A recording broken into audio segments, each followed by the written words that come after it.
En este miércoles de la octava de Pascua, la Iglesia nos propone para nuestra meditación el relato de los discípulos de Emaús, que se encuentra en Lucas 24, 13 al 35. Se los leo.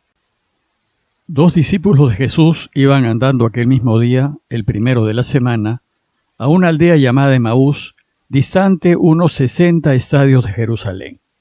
Iban comentando todo lo que había sucedido, y mientras conversaban y discutían, Jesús en persona se acercó y se puso a caminar con ellos, pero sus ojos no eran capaces de reconocerlo. Él les dijo: ¿Qué conversación es esa que traen mientras van de camino? Ellos se detuvieron preocupados, y uno de ellos, que se llamaba Cleofás, le dijo: ¿Eres acaso tú el único forastero en Jerusalén que no sabe lo que ha pasado allí en estos días? Él les preguntó: ¿Y qué ha pasado? Ellos le contestaron: lo de Jesús el Nazareno, que fue un profeta poderoso en obras y palabras ante Dios y ante todo el pueblo, cómo lo entregaron los sumos sacerdotes y nuestros jefes para que lo condenaran a muerte y lo crucificaron.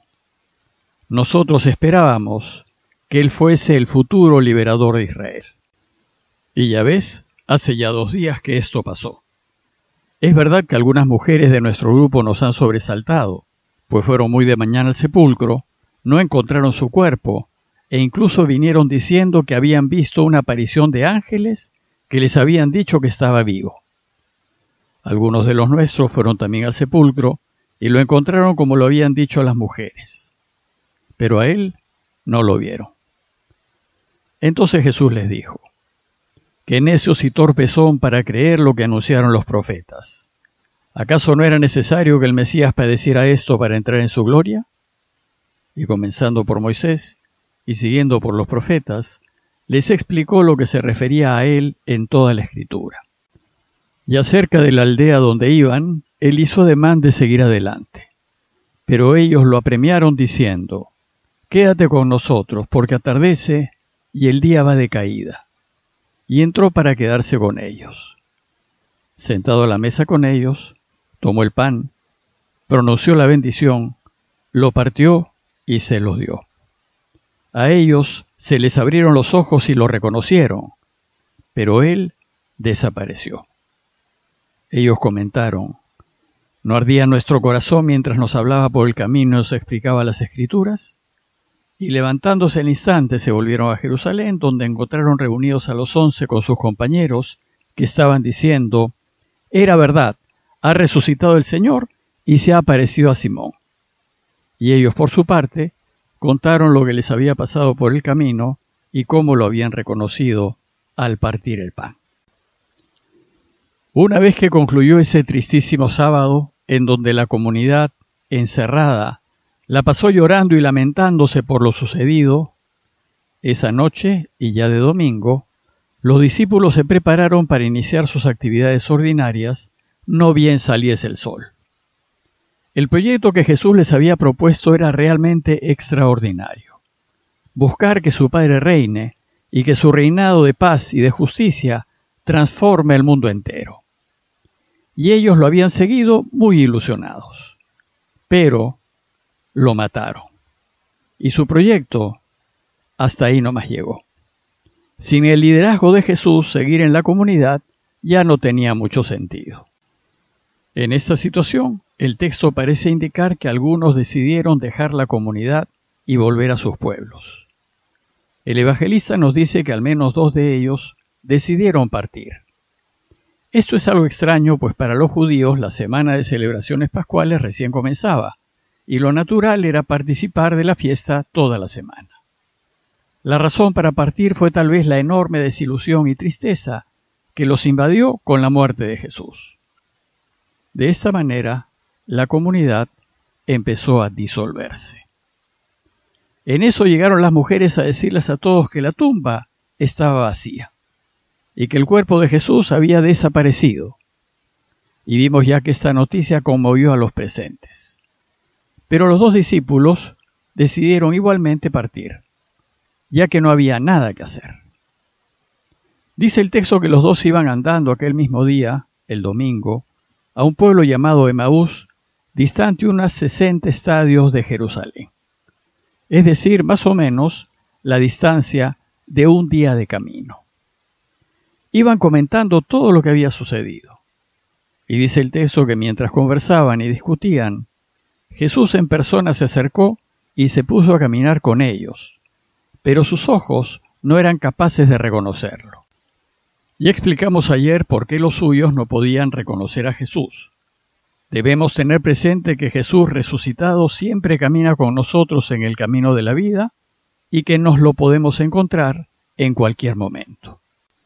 Entonces, según Lucas, Jesús les dijo, ¿y qué es lo que vienen conversando por el camino?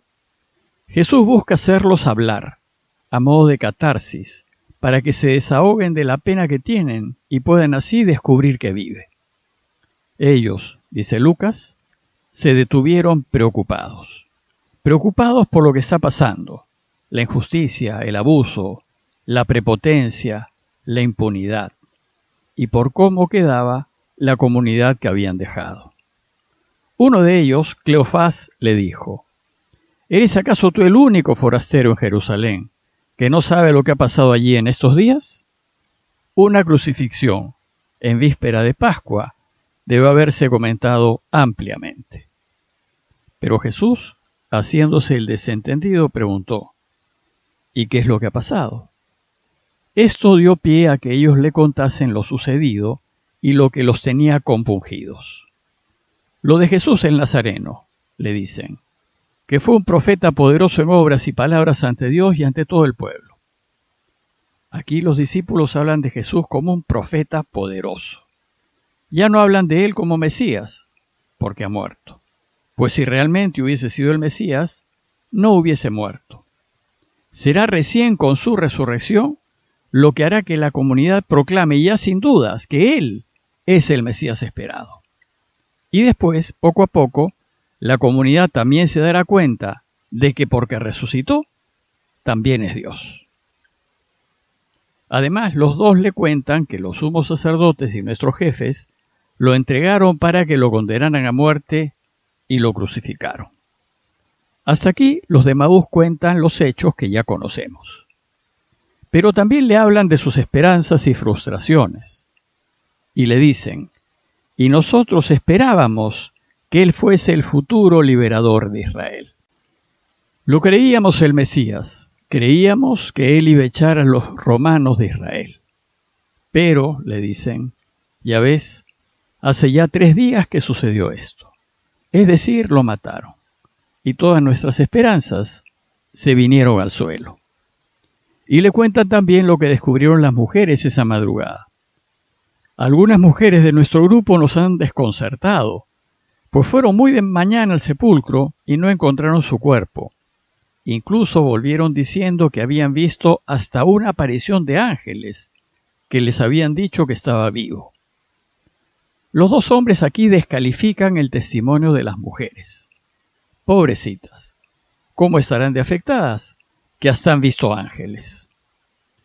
En Israel, el testimonio de una mujer no era de fiar. Valía menos que el testimonio de un hombre. El verdadero testimonio lo dan los hombres. Por eso dice el texto que algunos de los nuestros fueron también al sepulcro, a ver si era cierto.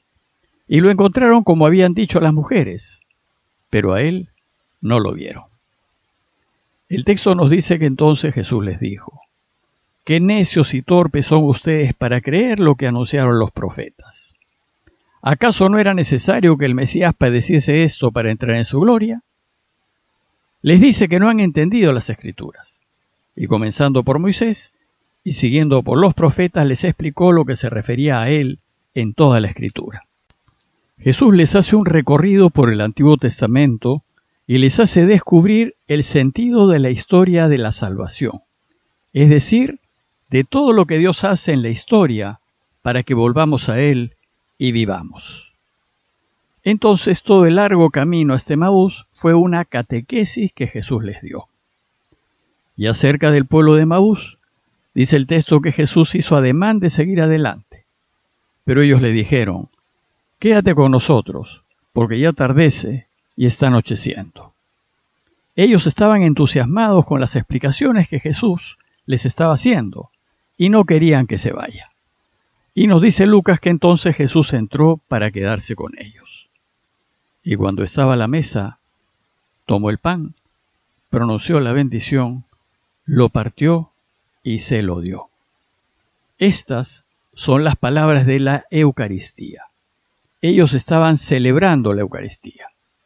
De hecho, el camino a Emaús es toda la primera parte de la Eucaristía, en donde la Iglesia lee las Escrituras y las explica. Lo cierto es que la Eucaristía vivida en plenitud nos abre los ojos y lo reconocemos resucitado. Y, como le sucedió a los dos de Emaús, nos damos cuenta de que efectivamente vive. Pero Él, en su cuerpo glorificado, nos dice el texto que desapareció de su lado. Y entonces Lucas nos relata los efectos que el encuentro con Jesús produjo en sus discípulos. Comentaron: ¿no ardía nuestro corazón mientras nos hablaba por el camino y nos explicaba las Escrituras? Reconocen que estaban consolados mientras oían a Jesús. Y entonces inmediatamente se levantaron y regresaron a la ciudad. Regresaron rápidamente en su vida, desafiando los peligros de la noche, fieras y ladrones. Pero eso ya no les importaba. Lo único que querían era contar lo sucedido. Y al llegar a la ciudad, los encontraron reunidos a los 11 con sus compañeros que estaban diciendo: era verdad, el Señor ha resucitado y se ha aparecido a Simón. Los 11 y el resto de la comunidad tuvieron también una experiencia de Jesús resucitado. Y todo el lugar era una algarabía, estaban felices, no cabían en sí. Entonces ellos también contaron lo que les había pasado por el camino y cómo lo habían reconocido al partir el pan. Partir el pan es otra manera de llamar a la Eucaristía. Para concluir, deseo invitarlos a ponernos en el lugar de los discípulos, quienes se llenaron de alegría al experimentar la presencia de Jesús resucitado, y dejarnos tocar y contagiar de esa alegría, pidiéndole a Dios que la certeza de la resurrección de Jesús nos llene de esperanzas el corazón. Parroquia de Fátima, Miraflores, Lima.